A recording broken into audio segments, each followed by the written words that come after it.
بسم الله الرحمن الرحیم. سلام بچه‌ها، امیدوارم حالتون خوب باشه. اومدیم با ادامه توضیحات استاتسا. قبل از که شروع کنم خیلی هم عجله‌ای بعد زود این استاتسا رو، این دفنس و دروازه‌بانی و استرنج رو امروز تموم بکنیم حتما. ولی قبلش دو تا نکته. یکی این که خیلی ممنونم لطف میکنن کسایی که ساب کردن، کامنت میذارن، تعریف میکنن.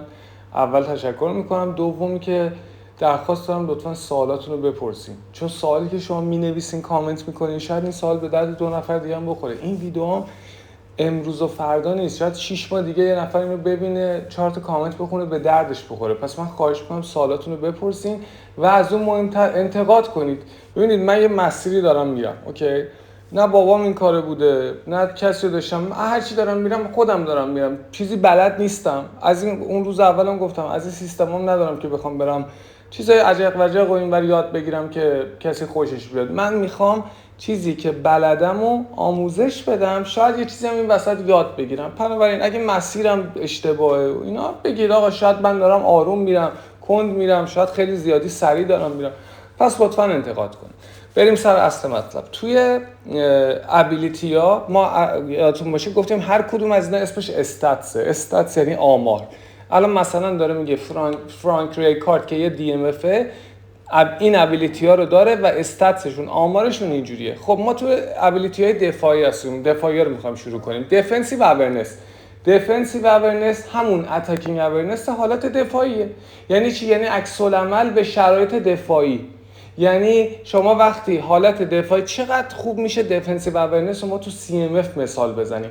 شما فرض کنید یه سی ام اف داره حمله میکنه، تیمتون داره حمله میکنه، یه دفعه توپو از دست میدین، اولین لایه دفاعی شما سی ام اف تونه. درسته من خودم شخصا با مهاجمم دفاع میکنم، ولی منطقاً و استانداردش اولین لایه دفاعی تو سی ام اف. اگر سی ام اف تون دفنسیو اورنس بالایی داشته باشه، همونجا یعنی چی دفنسیو اورنس؟ یعنی جایگیری. همونجا یه جایگیری خوب میکنه، توپو با یه پا انداختن قطع میکنه. یعنی هوش دفاعی، یعنی سریع برمیگردی جایی که باید وایسه که دفاع بکنه. یعنی عکس العمل به حالت دفاعی. شما یه لحظه تصور کنید تیم تو حالت حمله است، توپو از دست میدی، میخوایم برگردیم حالت دفاع. مهمترین چیز دفنسیو اورنسه. ولی دفنسیو اورنس خب حالا تو نه بگو حالا تو حالت کلا تو حالت دفاع هستیم. دفنسیو اورنس چیکار میکنه؟ خیلی مثال کوتاه ولی مفیدی میزنم. شما فرض کنید آربیتون، دفاع راستتون، رفته تو پای وینگر چپ حریف، پشتش خالی شده. اگر شما یه سی بی که نزدیک آربی بازی داره میکنه داشته باشین که دفنسیو اورنس بالایی داشته باشه، این سی بی میره جایش یه جایی وای میسه که هم پشت آربی رو پر بکنه هم جای خودشو. نه اینکه جای خودش وایسه پشت آربی خالی بشه که با یه 1 و 2 یا با یه دریبل وینگر طرف بیاد گلو بزنه با ما تموم شه بره. پس دفنسیو اورنس اینجور جا مهمه و معنیش میشه این. خیلی پیشرفته تر از اینه. منتها تو ویدیوهایی که من دارم درباره هر بازیکن جداگونه توضیح میدم یا اسکیلار توضیح میدم، دفنسیو اورنس و همه این چیز، همه این استاتس‌ها رو با نمونه میارم تو تمرین و تو بازی بیشتر نشون میدم. تکلینگ متاسفانه بد معنی شده. همه فکر می‌کنن تکلینگ یعنی تک زدن. درسته، یعنی تک زدن، ولی خاصیت تکلینگ برای یه پستی مثل دی ام اف با سی بی فرق میکنه. دی ام اف تکلینگ اوکی، تکل میزنی توپو میگیره دیگه، با تک زدن با دایره، همون با دایره توپو تکل میزنیم توپو میگیریم. کسی که تو دی ام افی که تکلینگ بالایی داشته باشه، وقتی تکل میزنه احتمال گرفتن توپ با تکل خب بالاتره، چون آمار تکلینگش بالاتره، 90 به بالاست. خب با هر تکل احتمالی که توپو بگیره بیشتره. دو، احتمال اینکه خطا کنه کمتره. یعنی یه بازیکنی که تکلینگ پایینتری داره اگه باش تک بزنی احتمالی که خطا بشه، شما با مهاجم تک بزن 100 به 90 خطاه. 3، وقتی آمار تکلینگ بالا باشه شما میتونی با یه تکلینگ مطمئنی که کارت زرد یا قرمز نمیگیری، چون نه که حالا بگم 100%، ولی احتمال گرفتن کارت زرد و قرمز برای بازیکنی که تکلینگ بالاتری داره احتمالش بسیار کمتره که کارت زرد و قرمز بگیری یا خطا باشه. حالا برای سی بی چی؟ برای دفاع وسط، دفاع چپ ها راست. تکلینگ توی اونا یک خاصیت دیگه، یک کارایی دیگه ای داره. کارایش چیه؟ توپ وقتی حریف داره پشت محوطه جریمه شوت میزنه، تکلینگ چی کار میکنه؟ تکلینگ باعث میشه که شما خودتون و بازیکن خودشو میندازه جلو توپ. تکل میزنه، منتها اون عمل تکل زدن با دایره نیست. 99% خود هوش مصنوعی داره این کار انجام میده. تو بازیکن دفاعتون سی بی آربیتون خودشون میندازه جلو توپ. تکلی اونجا دیگه تکل نیست که شما با تکل توپو میگیری، نه، اونجا تکل یعنی که مانع از گل شدن یا مانع از ایجاد خطر میشه. اونجا خودشو انداخته وسط بین، یعنی خودشو بین بازیکن حریف، مهاجم حریف و دروازه قرار میده. اون تکلینگ، پس میبینی این موضوع تکلینگ بین DMF و CB و آربیا فرق میکنه کارایش.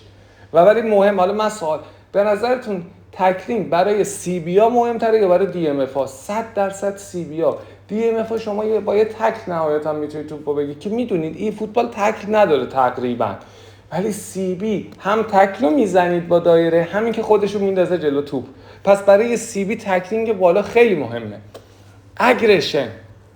اگریشن از یک کلمه، مثلا یه کلمه انگلیسی که نزدیک اگریشن باشه اگریسیو یعنی پرخاشگر، یعنی صفت انسانیه، یعنی کسی که با پرخاشگری یه کاری انجام میده.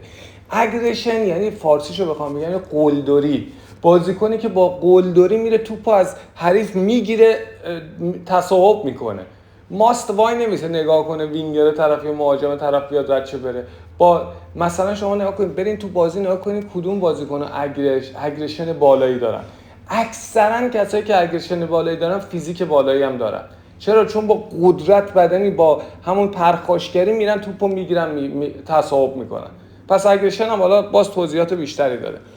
بعدی دیفنسیو انگیجمنت که متاسفانه تو کانتنت فارسی زبون اینو میگن انگیجمنت. خب واقعا کسی که داره آموزش میده باید این حداقل ها رو حداقل بره توی گوگل ترنسلیت بزنه، این واژه ها رو یاد بگیره. دیفنسیو انگیجمنت یعنی پیوند، یعنی آقا شما داریم درگیری. میدونی معنیش چی میشه؟ یعنی فرض کن دفاع چپ شما وقتی وینگر راست حریف داره میاد رد میشه، وای نمیسه این بیاد رد شه بره. من یه مثال از کاستا کورتا میزنم. کاستا کورتا چه ورژن قبلیش، کارت یه بوسترش که رایگان میداد تو ریلی گیم، چه این دیفنسیو اینگیجمنت خیلی بالایی داره، با اینکه نسبتا اگریشنش خیلی پایینه. این مکس منه، ان شاءالله همه رو بعداً بهتون یاد میدم چجوری بهترین مکس ها رو خودتون انجام بدین با هر بازیکن، نه پست. هر بازیکن مکس متفاوت خودشو داره. مهم نیست شما بگی ال بیا همه یه جور مکس میشن، نه، من بعداً به شما توضیح خواهم داد. CMF شما بعضی وقتا باید از سرعتش بزنی بدی به اکسلریشن شتابش، چون توی اینجا زمین، تو وسط زمین شتاب خیلی مهمتر از سرعته. حالا اینا میرسه واسه بعدا. میبینید کاستا کورتا چه اینگیجمنتی داره؟ یعنی دفاع چپ رو یه جوری میبنده وینگرها معمولا نمیتونن ازش رد شن. شاید دیریب بخوره، چرا؟ چون اگریشن پایینی داره، درسته؟ شاید خودش خوب نندازه جلو توپ، چون 95 تکلینگ، نمیگم پایینه ولی خب تو این لولی که الان ما داریم بازی میکنیم بازیکن‌ها 95 تقریبا خوبه، رو به بالا حساب میشه، ولی بی‌نظیر و عالی نیست. عالی 100 98 99. شاید اگریشنشون پایینه دیریب بخوره ولی نمیذاره بازیکن حریف راحت بیاد درچه، یه درگیری ایجاد میکنه. اینگیجمنت یعنی در واقع پیوند، یعنی نمیدونم چه واژه مثال بزنم، یعنی آقا این پیوند ایجاد میکنه، یعنی نمیذاره به این راحتی طرف رد شه بره. این 4 تا استات دفاعی شما دیدید. یه خلاصه در یه دقیقه جمع بکنم، یه نکته اضافه قبلش بگم. این دوتا مهمترین استات‌های دفاعی اگه از من بپرسین اگریشن و دیفنسیو اینگیجمنت. انکار نمی‌کنم اهمیت دوتای دیگر رو، ولی اگه مجبور باشی انتخاب کنی قطعاً اگریشن و اینگیجمنتش مهمه. این دوتا وقتی استامینای یه بازیکن بیاد پایین، این دوتا کاراییشو کاملا از دست میدن. بچه‌ها کنامی زرنگه، میدونه چه کارتی بده. کارت میده آمارای دفاعی همه بالای 95 معرکه، یه دفعه میاد یه استامینایی میذاره که شما اگه اون بازیکن بذاری تو زمین نابود میکنه تیمتو دقیقه 70 به بعد. ونداک یکی از بهترین دفاع بیلتاپ، حالا من این سبکار ایشالا امشب یا فردا ویدیوهاشو میسازم کم کم، یکی از بهترین دفاع. این آمار هنوز تو زمین نیست، این آمار بره تو زمین این میشه 99 100 95 6 95 6 با سرعت 80 با شتاب 78 نمیدونم با فیزیک و جامپ و هد بالای 90، ولی استامینا 75 نه 78 نه 79. یعنی چی؟ یعنی این بازیکن عملا دفاع شما رو به قول معروف شوهر میده، تیم شما رو شوهر میده دقیقه 70 به بعد. برای همین من این بازیکن به این خوبیمو که فورترس هم داره، حالا فورترس هم باز خیلی نمیدونم معنی واقعی فورترس کارش چیه، بعدا میگم، این دفاع رو اومدم سوپر ساب بهش دادم، اصلا نیمه 2 میارم اینو تو زمین، چون میدونم این چی بازیکن 20 دقیقه 30 دقیقه است، حتی یه نیمم نه، چون اگه یه نیمم بذاری آخرش دوباره همون داستان شوهر دادن هستش. یه نکته نهایی هم من درباره این آمارای دفاعی بگم. یه حالتی هست، اینم خیلی چه تو کانتنت ایرانی‌ها چه یعنی فارسی زبونا چه غیر فارسی زبونا، یه اشتباه بزرگی من دیدم تو یوتیوبرای بزرگ این اشتباه رو میکنن. میگن آقا وقتی توپو یه بازیکن از روی خط دروازه در میاره، کدوم یکی از این 4 تا آمار دفاعی مهمتره؟ یعنی کدوم باعث میشه که یه بازیکن توپو از روی خط دروازه رای بیاره؟ نمیخوام اسمشو ببرم، یکی از اسمش هم بلد نیستم تلفظ کنم که نمیخوام ببرم، یکی از بزرگترین یوتیوبرهای خارجی ای فوتباله.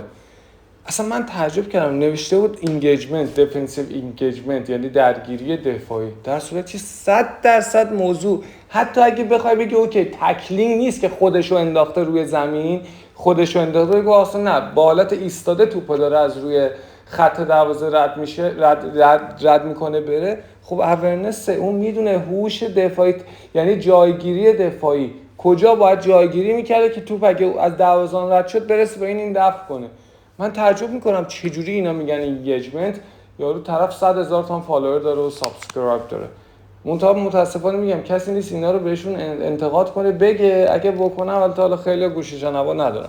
خب پس اینم بدونین یه دفاع، حالا ما هممون سوپر اپیک و اینا نداریم، من میخوام ان شاءالله برسم به جایی کم کم با اول تا 100 خدا بعدم شما دوستان که بتونم بگم آقا شمایی که بازیکن سوپر اپیک نداری فلان هایلایتو داری، این بازیکن رو اینجوری مکس کن، دقیقه 60 هم بذارش بیرون که دقیقه 60-70 نکن. اکثر کسایی که تیمشون ضعیفه بازیشون شاید خیلی بهتر از من نوعی باشه ولی میبازن. چرا؟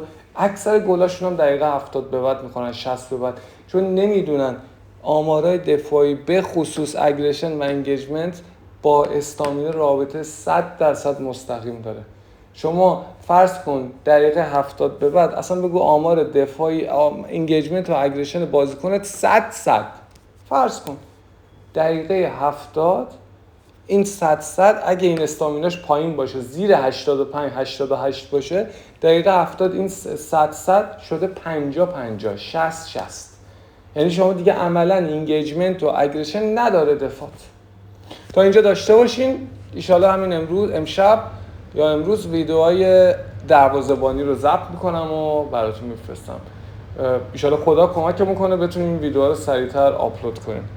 فعلا تا ویدیو بعدی لطفاً حمایت کنین، سابسکرایب، کامنت. مرسی، شب خوش.